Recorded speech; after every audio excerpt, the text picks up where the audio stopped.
Compañeros, buenas noches. Les comparto la parte que me corresponde de los antipsicóticos para saber esta medicación, cómo llevarla y cómo compartirla con aquellas personas que pues tienen necesidad de dichos medicamentos.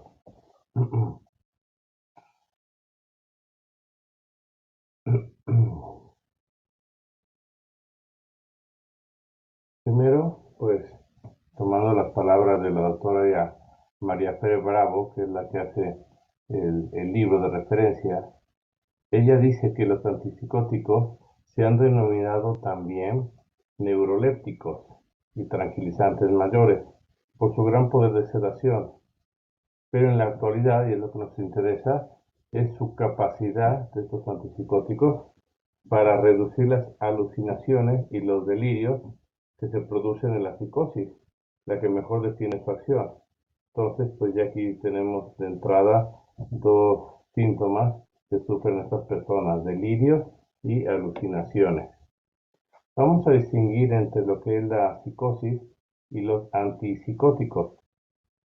La psicosis se refiere sobre todo a síntomas como delirios, alucinaciones, pensamiento y habla desorganizados, conductas motoras extrañas e inapropiadas que indican una pérdida de contacto con la realidad. Esa es como la síntesis. Vamos a ver ante estos síntomas que proporcionan los antipsicóticos, sobre todo reducir o eliminar síntomas de la psicosis. Síntomas para el tratamiento de alucinaciones, ideas delirantes, estos pensamientos desorganizados, y se prescribe generalmente para el tratamiento de personas con esquizofrenia. No obstante, parece ser también eficaces si estos síntomas tienen su origen en un trastorno esquizofrénico, como la manía o la demencia, así como si la causa es el consumo de sustancias como las anfetaminas. Estos medicamentos se usan en distintos tipos de psicosis. No me voy a explayar acá. Finalmente, pues está la esquizofrénica, la esquizofreniforme, la esquizoafectiva, la cuestión delirante crónica y la reactiva breve, depresiva o represiva maníaca. Ahora bien, eso solo como introducción. El recorrido que vamos a hacer, pues está básicamente compuesto por 6 momentos. Primero, conocer cuáles son los tipos de antipsicóticos. ¿Cómo es su mecanismo de acción? ¿Cuáles son las indicaciones para poder recomendar dichos fármacos? ¿Cuál tiene que ser la dosis y la forma en la que se puede administrar? Conocer los efectos secundarios para finalmente cuál es la información que daríamos al paciente. Dicho lo siguiente, hay dos tipos de antipsicóticos, los que son típicos y los atípicos. ¿Cuál es la diferencia? Los típicos van dirigidos a solucionar los síntomas psicóticos positivos y los atípicos a resolver los síntomas negativos. En los primeros ya se mencionó alucinación, delirio, trastorno, formales en el pensamiento, alguna conducta extravagante. En la parte de síntomas negativos está esta apatía marcada, el empobrecimiento del lenguaje, bloqueo o incongruencia emocional, un retraimiento social. Entonces, sobre estas dos bandas están estos medicamentos de tipo típico o de forma atípica. Sobre su mecanismo de acción de estos fármacos, más allá de leer el tipo de grupo o el mecanismo de acción, creo que lo esencial es el subtítulo que les escribí, en el cual el denominador común de todos estos antipsicóticos es una acción de bloqueo de los receptores dopaminérgicos a nivel central. Ya estamos aquí metidos en el campo de la biología, de la química, de cómo funciona nuestra parte biológica, pero bueno, es este bloqueo de los receptores dopaminérgicos, para con ello poder ir disminuyendo la cuestión de los síntomas. Algunas indicaciones propias de aquellos que pueden recibir este tipo de medicamentos o que se puede percibir en ellos la oportunidad de ofrecerlos. Ofrecerlos no en cuanto ofertas, sino en cuanto a necesidad o requerimientos. Y así, pues sobre todo va dirigido a los que sufren de esquizofrenia, aquellos con trastornos de ideas delirantes que son persistentes, trastornos psicóticos agudos o transitorios, las ideas delirantes, los esquizoafectivos como trastornos, otros trastornos psicóticos no orgánicos y sin especificación, episodios maníacos, trastornos bipolares, episodios depresivos, trastornos depresivos recurrentes, la psicosis secundaria por un trastorno mental orgánico o debido a un consumo de sustancias. La indicación más frecuente de estos medicamentos, como se ha estado repitiendo, tiene que ver con la esquizofrenia. Y así, por ejemplo, tenemos estas 4 referencias. Estos sufren de una manera específica delirios, alucinaciones, trastornos formales, sea del pensamiento como de síntomas catatónicos. Ellos reducen de forma importante la agitación y la inquietud psicomotora sin alterar el nivel de conciencia. Evitan el desarrollo de nuevos síntomas psicóticos y previenen la recaída, como un efecto de estos medicamentos. Y modifican ligeramente los síntomas deficitarios de la esquizofrenia cuando se utilizan antipsicóticos atípicos. Ya explicamos cuáles son los típicos y los atípicos, y en este caso va dirigido a los efectos negativos. Entonces, de ahí la bondad de estos medicamentos. También se suelen dirigir hacia otras indicaciones. Simplemente se los leo para tenerlo como referencia. Para aquellos que sufren el trastorno de borderline, en algunos casos por los trastornos del TOC, obsesivos compulsivos, la agitación en cuadros de demencia o de retraso mental. Muy bien. ¿Cuál tendría que ser la dosificación o las cantidades propias de estos medicamentos?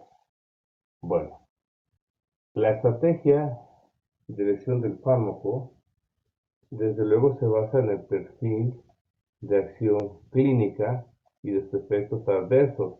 Para esto, el doctor tiene que conocer cuál es la respuesta previa del sujeto, cuál es su historia y cuál es la respuesta subjetiva al inicio del tratamiento, para que, pues, el diagnóstico sea el más oportuno y no solo esté basado por los síntomas. Ahora bien, una vez que el psiquiatra ha definido que sí tiene los rasgos necesarios para estos medicamentos, entonces no existe una dosificación establecida propia, porque se ha visto que diferentes dosis permiten obtener la misma respuesta clínica. Es decir, ya está comprobado las dosis o referencias que se tienen que tomar.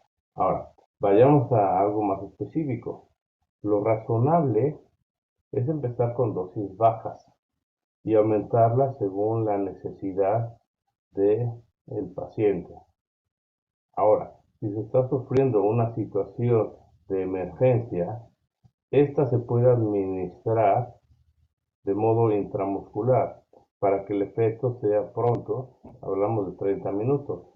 De lo contrario, tiene que ser por vía oral y el efecto de esta dosis empezará a tener sus apariciones a los 90 minutos.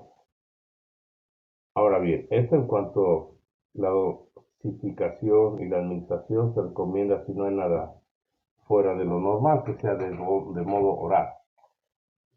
Por otra parte, Si después de 4 o 5 semanas de estar aplicando estos antipsicóticos no hay respuesta, entonces hay que cambiar los medicamentos referidos, cambiar a otro neuroléptico. Por otra parte, aquí hay dos recomendaciones médicas. Están los que recomiendan medicamentos de tipo ansiolítico atípicos, pero estos sus efectos, aunque es más rápido, su costo es muy elevado. Aquellos doctores o psiquiatras que recomiendan los antipsicóticos atípicos, lo que ponen de referencia es que aunque el medicamento sea más caro, su efecto va a ser más pronto y eso se reduce en costos de hospitalización. Entonces, según costos y circunstancias y estudio del paciente, pues se verá la prudencia de qué camino tomar.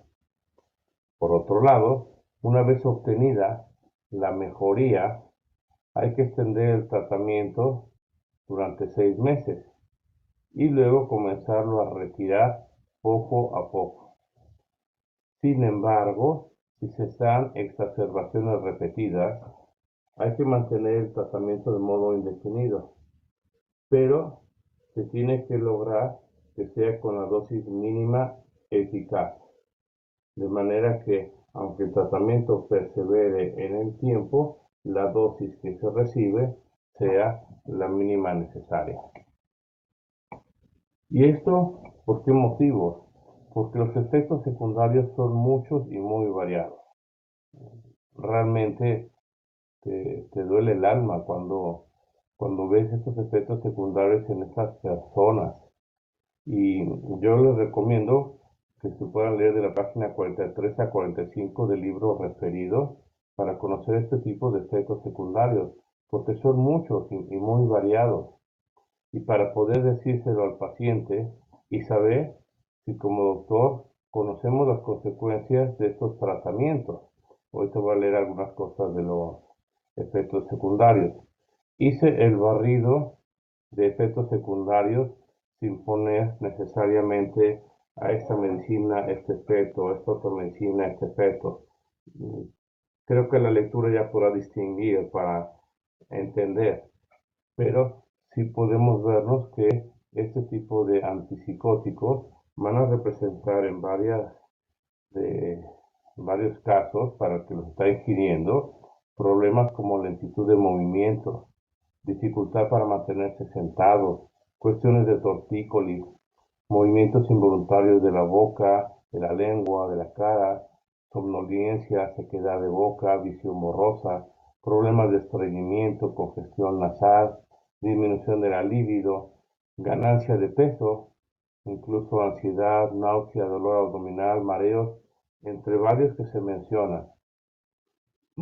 Ahora toca relacionarlos con la lectura, este tipo de efectos secundarios, con la medicina referente para poder interiorizar y que, como lo veremos en el siguiente punto, ver la situación de consecuencias y de diálogo que tienen que darse entre el psiquiatra y la persona que va a consulta.